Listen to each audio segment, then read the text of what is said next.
See, this is the type of breakup we've been waiting for, because you know that man had no business being in your office. I don't know if y'all are sleeping under a rock, but these two have been going at it all day on Truth Social and Twitter. So the first tweet came out when the president was doing like a mini press conference in the Oval Office, and Elon had tweeted, "Without me, Trump would have lost the election, Dems would have control of the House, and the Republicans would be 51-49 in the Senate."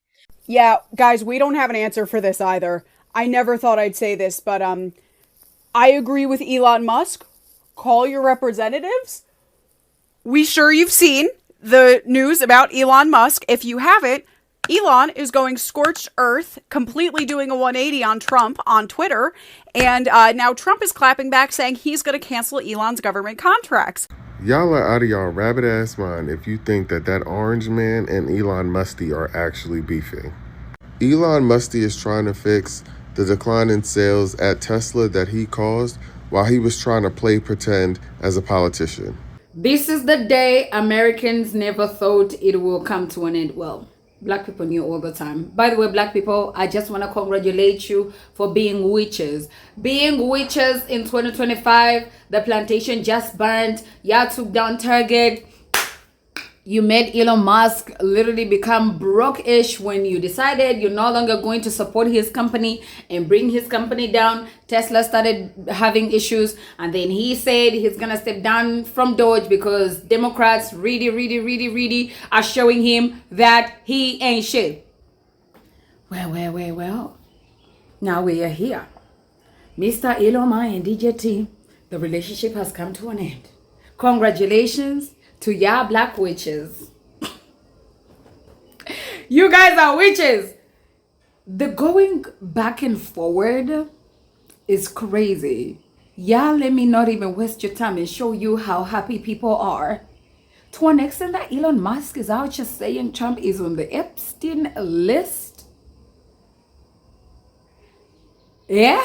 I don't know if y'all are sleeping under a rock, but these two have been going at it all day on Truth Social and Twitter. So the first tweet came out when the president was doing like a mini press conference in the Oval Office, and Elon had tweeted, "Without me, Trump would have lost the election, Dems would have control of the House, and the Republicans would be 51-49 in the Senate."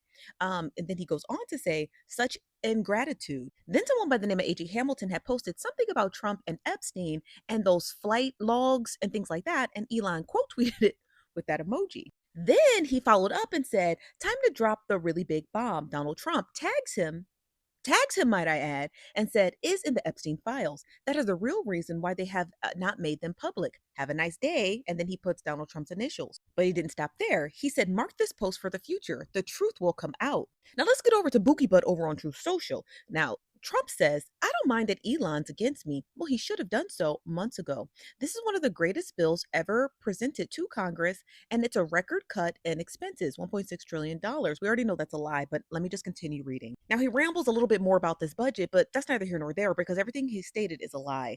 That bill actually adds $2.5 trillion to the deficit over a 10-year period, so all of this is not real. But it doesn't stop there because this is probably what sent Elon Musk in a spiral. Trump says the easiest way to save money on our budget, billions and billions of dollars, is to eliminate Elon's governmental subsidies and contracts.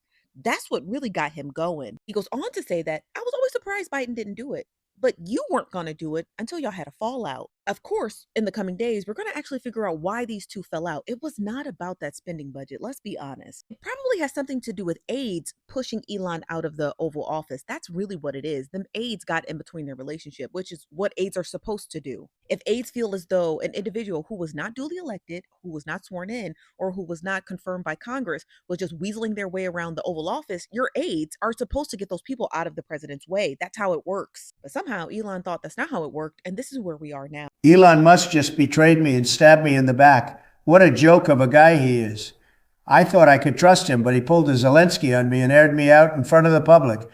So he could take his shitty little electric cars and leave my office. If I see him in the White House again, I'm going to use that special button that's under my desk and get him kicked out. And now I'm going to do the same and expose one of his dark little secrets. Elon Musk uses Gorilla Glue to build all his electric cars. Buying a Tesla is like ordering clothes from Temu. Looks cool in the pics, but falls apart after one use. Hey, Orangehead. So Elon just stated that you are in the Epstein files, and Kalshi Prediction Markets gives you a 45% chance of releasing the Epstein files this year. So now we know why you're not releasing those files, because you don't want to expose yourself. What do you have to say about Elon snitching you out like this? Thank you, Orange Man. First of all, Elon is just making stuff up out his ass because he didn't like my mega bill. I'm about to crash his net worth by $100 billion, and his little shitty Tesla shares are about to tank. He has bigger problems to worry about, like taking care of all his baby mamas. And I'm not going to reveal whether I'll release those files this year or not. All I can say is stay tuned to find out. The Trump-Musk breakup is getting messy. Elon and I had a great relationship. I don't know if we're well anymore. I'm very disappointed in Elon. I've helped Elon a lot. Shortly after that, Elon Musk posted this: "Without me, Trump would have lost the election. Dems would control the House, and the Republicans would be 51-49 in the Senate. Such ingratitude." Shortly after that, Trump posted to his social media account and said, "Elon was wearing thin. I asked him to leave. He just went crazy." Musk responded with, "Such an obvious lie. So sad." Then Trump posted again, threatening to cut off all of Elon Musk's government contracts, to which Musk responded, "Make my day." Okay, so this is a lot, and I want to make it clear that there's a gossipy element to this, but gossip is irrelevant to facts, and you know I'm all about the facts, so I need you to ignore the gossip for the next few minutes while you watch this video, because we have a real serious problem on our hands, and this Musk-Trump episode is bringing it into very clear focus. And the problem is big money in politics, and we're going to talk about it. But before we do, I want to point out that what happened this morning in the Oval Office and then what spilled out onto X and Truth Social is extraordinary. As President Trump was speaking to reporters with the German chancellor sitting right next to him, he started in on Elon Musk and talked about Musk's vocal opposition to Trump's big, beautiful bill. In real time, Elon Musk was responding to Trump's words on X. I'm going to show you.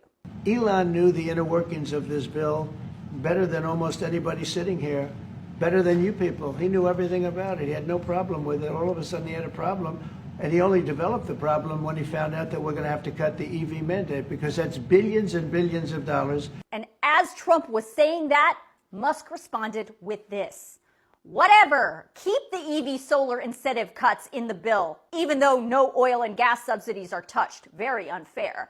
But ditch the mountain of disgusting pork in the bill." He goes on to say, like he did yesterday, that he wants Congress to scrap the big, beautiful bill and draft a new one. So you're probably thinking, who the hell does Elon Musk think he is? Who is he to say he got the president of the United States elected? And who is he to demand that Congress scrap a bill that they've been working on for months? Well, Elon Musk is the richest man in the world. And according to the Election Commission's filings, Musk officially gave Republican candidates and Donald Trump $288 million during the 2024 election cycle.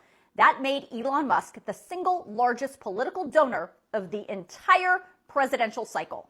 And clearly, with that money came power and influence. And obviously, Elon Musk is saying now that he wants a return on that investment.